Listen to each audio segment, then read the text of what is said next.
Welcome back to the channel. I've only got one issue with the Toyota Aygo Cross, and that's the price, because it is tiny. For example, getting out of the back of it, the doors open with the smallest of gaps that a 4-year-old would probably have to navigate through. Now, it's got Toyota build quality and it's well put together, but it's tiny. That's the whole point. But again, so should be the price tag.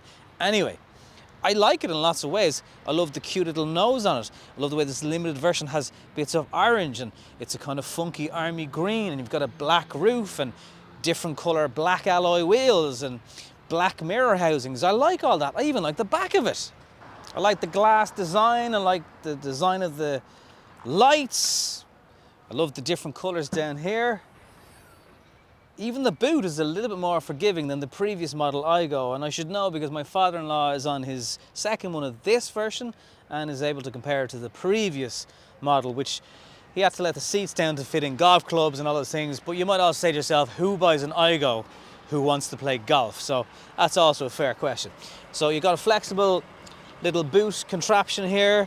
The boot's all right. It does drop down into a bit of a space, and that's okay. If you're looking for anything fancy though, like raisable floors and all that, forget about it. So a big, huge lip coming out of the boot here as well. Look, you're not going to store a couple of bodies in there, but you'll get a couple of bags of shopping and that's about it. I really like the back. Did I mention that? Now, if you're a small kid, this would probably actually maybe even seem like fun, but if you're not, it's kind of weird because you can't stretch out your legs. Well, you kind of can. You'll fit your feet under the seats, that's fine. And then the bench is quite short. The headrests are halfway down towards your back side, although you can raise them, that's not too bad. The head space is all right. It's kind of a weird, just when you think it's going to annoy you, it shows you, well, actually, there's all right leg room, there's decent head space. There's no armrest, of course. There are two ISOFIX seats back here. And I'd imagine, well, you would think it'd be quite easy to drop these seats. I saw a switch somewhere, but still like that flexible parcel shelf. That's good. Get in that back. Can I? Definitely saw a handle for something.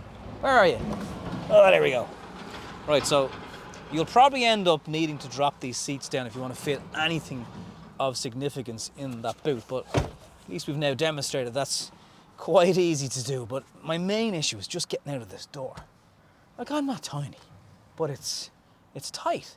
And also, there's no actual windy up or electric windows at the back, you're just pushing them out. So that might be an issue. I think the most glamorous way of me getting out of this car is probably to do this. I've never had to do this before in a car.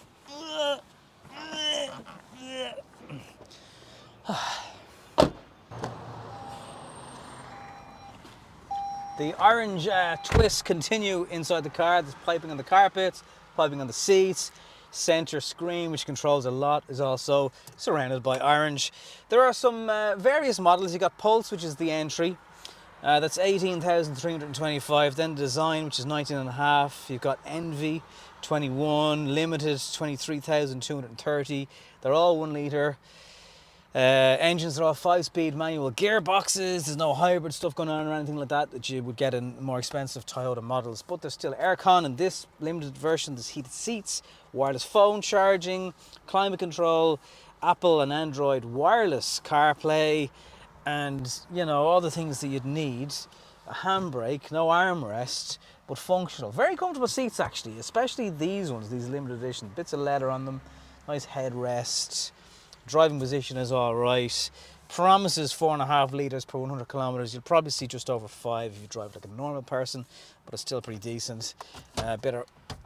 Oh, okay. It only goes up and down. It doesn't actually come towards you. Yeah, no, it's definitely just up and down. Right, so you will straight away notice that you're in a 3-cylinder, 1 litre petrol engine car.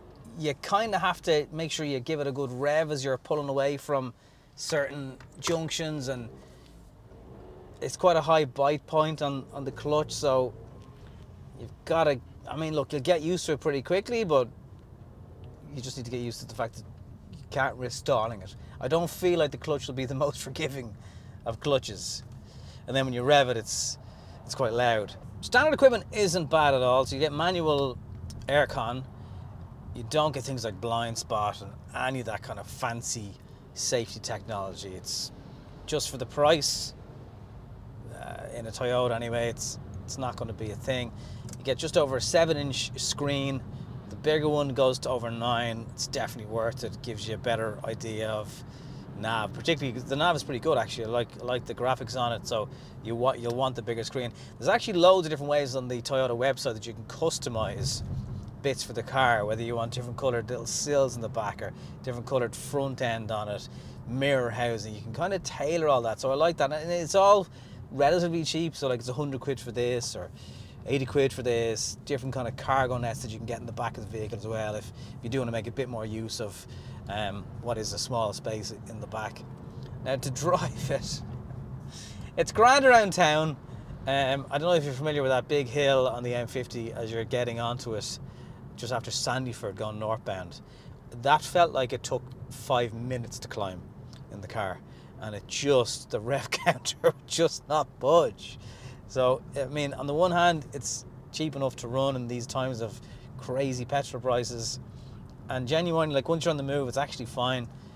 But yeah, don't be expecting to overtake, 4 articulated lorries in a row, because that's just not going to happen. You've got to rev the nuts off to get the power out of it. And yeah, as I said, it gets a bit noisy. As it does kind of at higher speeds, you'll find yourself trying to raise up the tunes because you're going to drown out the outside world. It's not the most insulated of cars I've been in. I think, look, it probably seems like I'm being overly harsh on the Aygo. It's not the case. It's just for the price, there are bigger cars out there with less prestigious brands, less familiar brands. That has to be said. You are getting a Toyota badge, which means an awful lot in terms of reliability. But I think once you know what you're getting into with the Aygo, it'll be fine. But it's just very clear, you need to be clear from the outset that it's not cheap and it's not big. If you do plan on doing motorway driving, worth considering as well, it's a 5-speed manual gearbox. There may or may not be a time where you'll feel that you just wish there was a 6th, just in terms of calming the engine down a little bit, just the overall noise of the car, but it's only 5-speed. I think the other thing that's just maybe going to go against the Aygo is the Yaris, isn't a million miles away from this, the lower spec Yaris anyway, and that, like a lot of cars, a bit like the Volkswagen Polo, it's gotten quite a bit bigger over the years. It's not the small little car it once was, and I suppose I'd love to put a first generation Yaris next to this to see actually how much the Yaris has grown and how bigger the Aygo has become as well. I suppose that's worth just factoring in. Would you be better off spending possibly in some cases the same money just for a lesser Yaris, or equally just speccing up a Yaris a little bit, but being conscious that you have more space, and you could also get into a hybrid and all that stuff. But look, as small city cars go, it's absolutely perfect for the job. You just got to be very conscious of how often you need to carry passengers, and I do wish it was a little bit cheaper, because okay, the entry one is just over 18,000 euro, but it quickly enough gets into 20 somethings, and a small city car, even with their bonkers Irish prices, just shouldn't be that expensive, in my opinion. It's not fast, it's not cheap, it's not big, it's not good at going up hills. It is great for city centres, it's great for parking, and it's great if you are maybe a 1-2 person car thing. If you need 4 people regularly, look at the Yaris, because it's bigger, and actually the price difference mightn't be as big as you think. So just do your research on this car. If you need, make sure you test drive it. I'm sure everyone buying a new car will test drive it, but test drive it, because you need to find out, is it powerful enough for you? Because that 1 litre can be a little bit sluggish. Will you be able to fit things in the boot? That's another big important question. And Jesus, those coaches are so noisy. And yeah, will it fit into your lifestyle? Maybe it will. If you're someone who's just using this to go to the shops every now and again, and the odd trip here, the odd trip there, you're not traipsing across Europe in it, it'll be absolutely fine. Just think, for the size of it, it's kind of expensive. Any thoughts or comments or questions on the all-new Toyota Aygo Cross? Leave them down below. hit subscribe if you haven't yet, please. And thanks for watching.